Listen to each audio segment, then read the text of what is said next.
All right, quitting nicotine using neurochemistry and supplementation.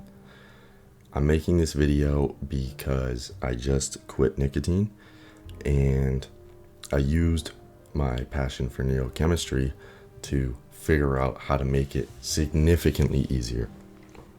And in this video, I'm not going to blabble too much about the sciencey stuff.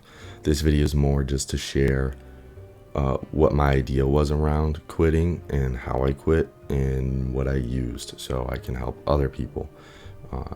This is my first video, so future ones I'll get more in depth about sciencey shit, and like that is what I'm excited for. But this is my fourth time recording this, and every single time I just start blabbering about it.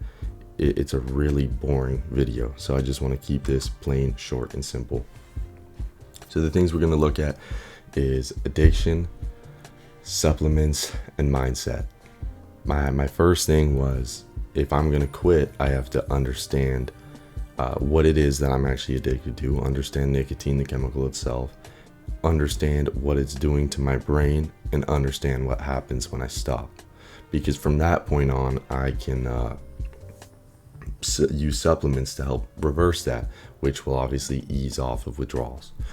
So understanding addiction and withdrawal. Nicotine addiction is based around dopamine, glutamate, withdrawal, and homeostasis, which that applies with honestly every addiction, but we're not talking about every addiction right now.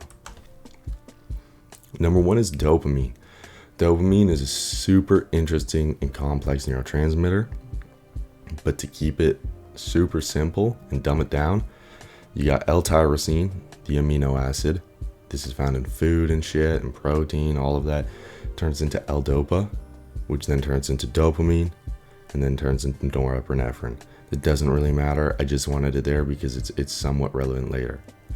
But dopamine's role in the brain is not what most people think. I think most people think that dopamine is a happy chemical and a feel-good almost chemical.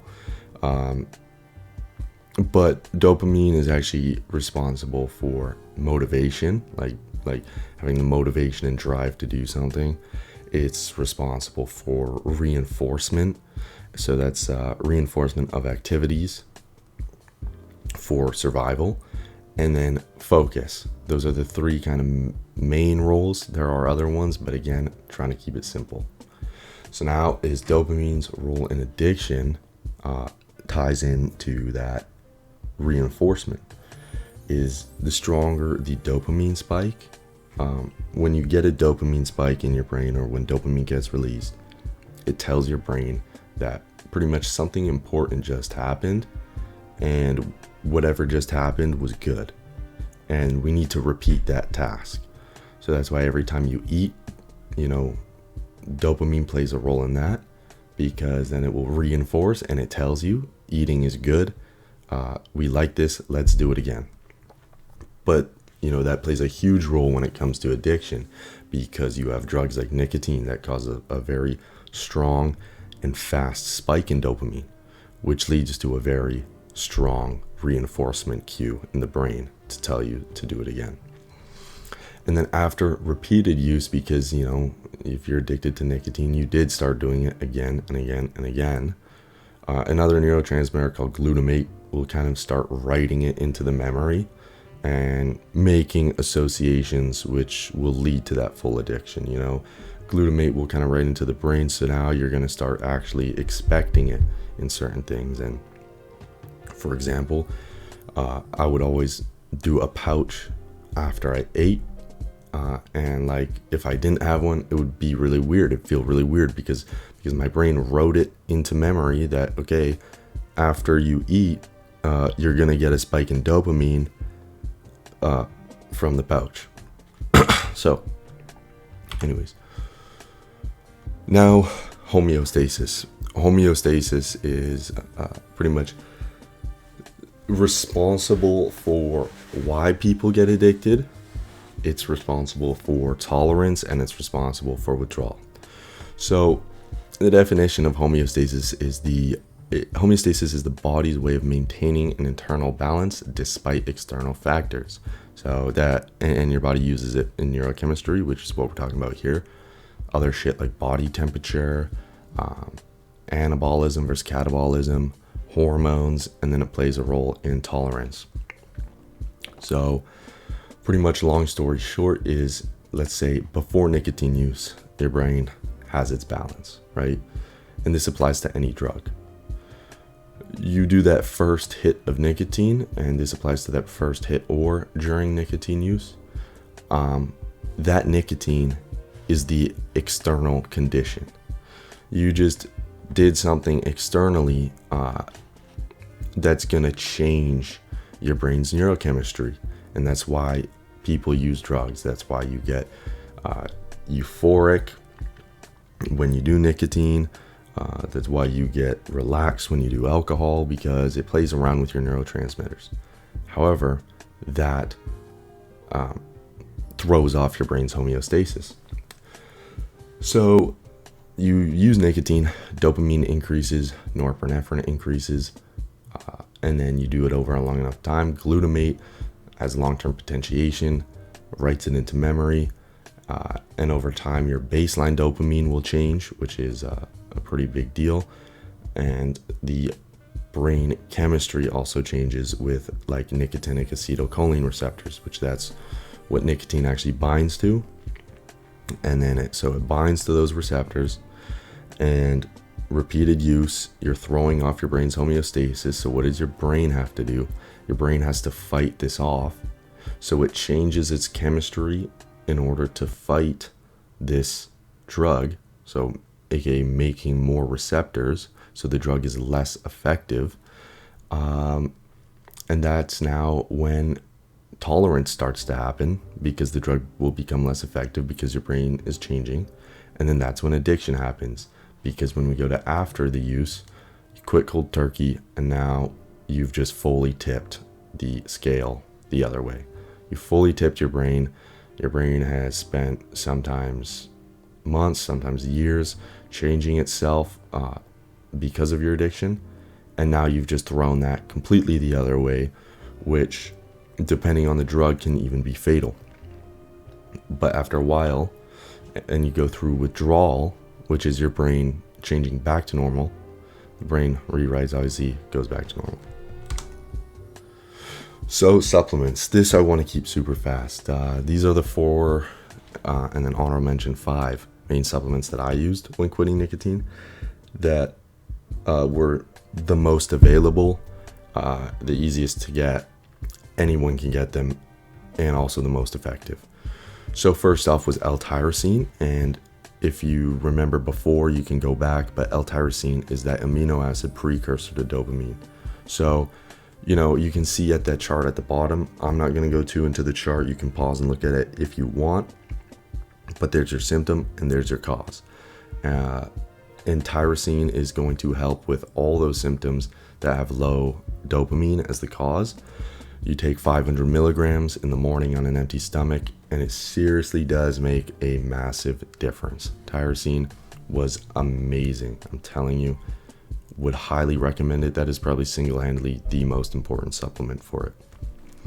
It's going to help raise that baseline dopamine, fight off the inability to focus, fight off brain fog, and that's even going to help with cravings. Next one, L-theanine. That's going to modulate GABA, which will help you kind of just relax, because you can have some anxiety. So L-theanine just kind of helps you relax at times, and also helps focus if you need it. It can also help with sleep. Ashwagandha, I'm going to keep this one super brief. This one's credit to Addiction Mindset, because when I was researching before I quit, he actually had a really interesting and cool video on ashwagandha and how it helps with nicotine withdrawal. So I'm going to link that video. Definitely go watch it, and watch all of his videos, because they're amazing, really do help. But that's going to help kind of with sleep, with stress, with cravings, all of that. Melatonin you can do to help sleep, because sleep is going to be very important when restoring homeostasis in your brain and kind of getting everything leveled again. And then my honorable mention was 5-HTP, which is going to increase serotonin and help with melatonin at night. So that can kind of just help regulate your mood a little bit more if you need it, but it's not absolutely necessary. So then mindset was honestly the most important thing. And that's again why you should go check out Addiction Mindset, because some of the stuff I'm actually going to say is also taken from him.